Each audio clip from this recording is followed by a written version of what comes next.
Hey guys, so I've decided to start documenting what I've been through, and I think it's a good way for me to share what's been going on with me the last couple of weeks, and it also gives me an opportunity to look back on in the future. I think that'll be pretty cool for me.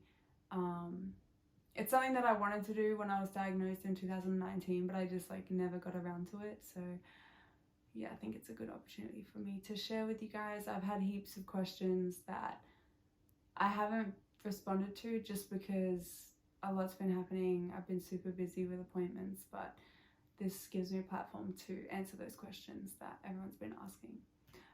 So I'll just take it back to when I first felt chest pain. When I first felt chest pain, it was in France, and I thought it was nothing. It felt like I had strained a muscle, or I had pulled something in my chest, or maybe even a bone bruise where someone had elbowed me. But I didn't know how I got that pain. I wasn't sure. But when I got home, I got really worried because I was like, what is that? So I ended up going, it hadn't gotten better and it wasn't going away. So I ended up going to the doctors here and I got a CT scan. And I honestly did not think that it was, I still thought that it was just something from basketball. That's what I thought going into the CT scan. Anyway, the same day, I did the CT scan at 7 a.m. and the same day at 2 o'clock, I got those results back. So I went back into the doctor's and he explained to me my CT scan results are here. And on it, it explains that I have 3 lytic lesions are demonstrated within the sternum. So I didn't know what lytic lesions were, and so I googled it, obviously, as everyone does. I go to Google Doctor, and it explained that my sternum was being destructed by a disease usually known as cancer. Usually it's cancerous. Sometimes, I did read on sometimes there are times where it's not cancerous. So I still had that little bit of hope there that it wasn't when I was going in to get my PET scan, because my PET scan was the next scan that I had to get. But after the first scan, walking out of the doctor's, when he explained that and when I googled it and stuff, I felt super scared and worried and anxious because I just wanted to get the PET scan to figure it out, and I just wanted to know what was wrong. Anyway, so I got a referral for the PET scan, and in Australia they send the PET scan referral to the hospital, and then the hospital basically just puts you in a list of people that all need PET scans, and whenever they can get you in, they'll call you and say, hey, your appointment will be in 3 weeks, it'll be in 5 weeks. That's how it happens. And the doctors called me and they said, we can't get you in until 3 weeks. And I was kind of freaking out, no, I need to get a PET scan now. And the referral, I guess, I don't know if, I can't really remember. I just remember not having a referral on me. So I'm not sure if that one just got sent out to the hospital, but I know I needed a referral that I had in my hands so that I could call up different hospitals. So that's what I started to do. My mom ended up reaching out to one of her friends, and they were able to refer me to get a PET scan. So I had the referral in my emails, and I called up all these different hospitals and scanning clinics to see if I could get a PET scan. Eventually I got one that was on the Gold Coast within the next day. So I was so happy because that's what I needed. I needed to get a PET scan. So a PET scan is for those who don't know, a PET scan is a scan that shows in your whole body where there's cancers or different diseases or bone damage. It really shows everything in your body. And so that's what I really needed, because I needed to know if it was cancerous and if it was anywhere else. So then I ended up getting a PET scan for the next day. Anyway, of course this has to happen to me. I am ready for it and everything, and then I get a call. My PET scan's at 1 o'clock. I get a call at 9 a.m. And I've had to, when you get a PET scan, you have to fast from 6:30 the night before to the next, like until you get your scan. You can drink water and stuff. So then, of course, I get a call at 9 a.m. the same day saying that the machines have broken down. And so then I start calling. They couldn't get me in until a week later. And so then I start calling again, different hospitals, and I found another one. So I was like, perfect, and they could get me in on Monday, which was really good. Anyway, so going into that PET scan, I still felt fine because I had searched about, like, it could not be cancerous, it could. So I was like, okay, I still had hope there. And after I got that scan, that was all good. My dad came with me. And after I got that scan, we had to go into the doctors for the results. And going into that appointment, I felt that I did not think that it was going to be seriously bad. I thought going in, if it is cancerous, I was like, okay, I've been through it before, treatment and whatever I have to do, and then I'll be all good to play again. Like, that's really what I felt like this was gonna be. I didn't think it would be, I thought like it would be curable and that it would not affect my life as much as it has.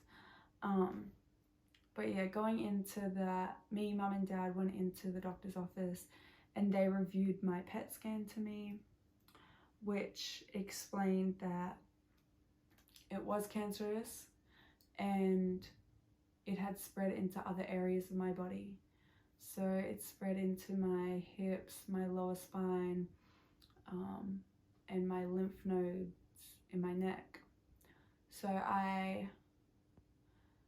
in that moment when she told me that, I started crying. I was really upset.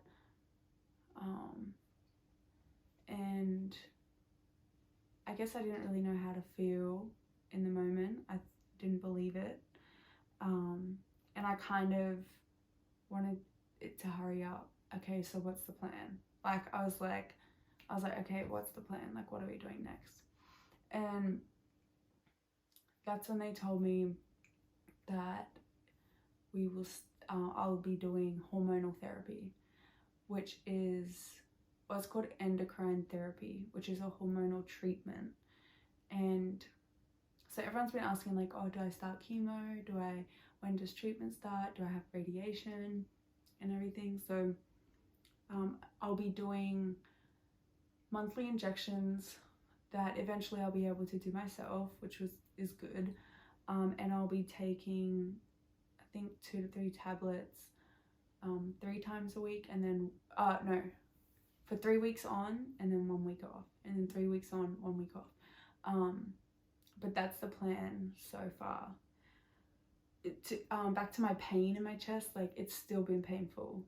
I get pain in my neck sometimes, and my back starts to feel like really tight, but hopefully radiation takes away that pain, and then I'll be able to like go work out or like go do something. I feel like right now I'm like super restricted because of the pain. I can't do much. Sometimes it even hurts driving, so I'm like, I just can't wait for this pain to go so then I can at least feel normal and feel okay, even though I'm not.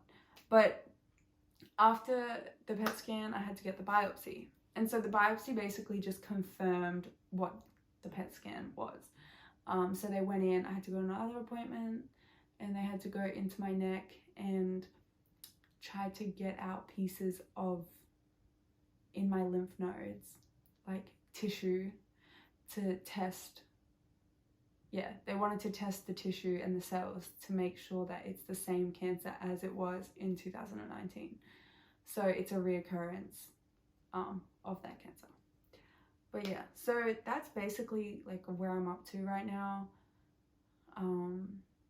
Obviously things are like pretty good considering at the beginning I was like so emotional, like crying, literally crying like every hour, because I just felt super weird, like I didn't know how to feel.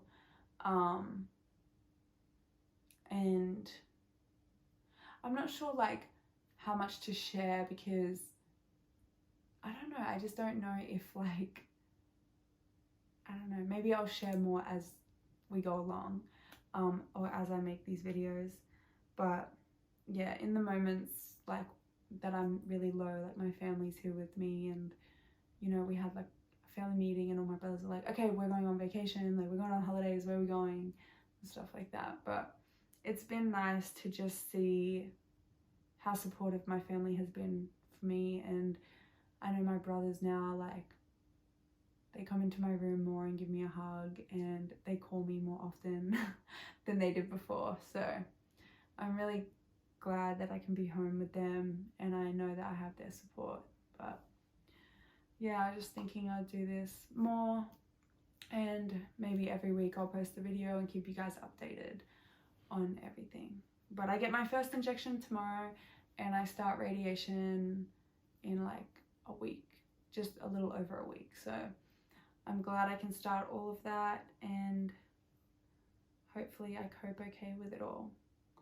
But yeah, I just want to say thanks to everyone for all the support and the messages. Like, it's truly amazing how much support I've had throughout this whole process, and it's only really been 2 weeks, and so many people have reached out that I haven't spoken to in years, or that I don't even know. And also another reason why I think it's good for me to make this is for other women that are going through it. I know when I first posted about it, I had so many women that have gone through it and that are still going through it, who have lived for 20 years or have lived for 15 years, like, and they're still going. So it just gives me that hope, and I'm so glad that and grateful that they did reach out to me, and it's helped me a lot. So yeah, just wanted to share this with you all.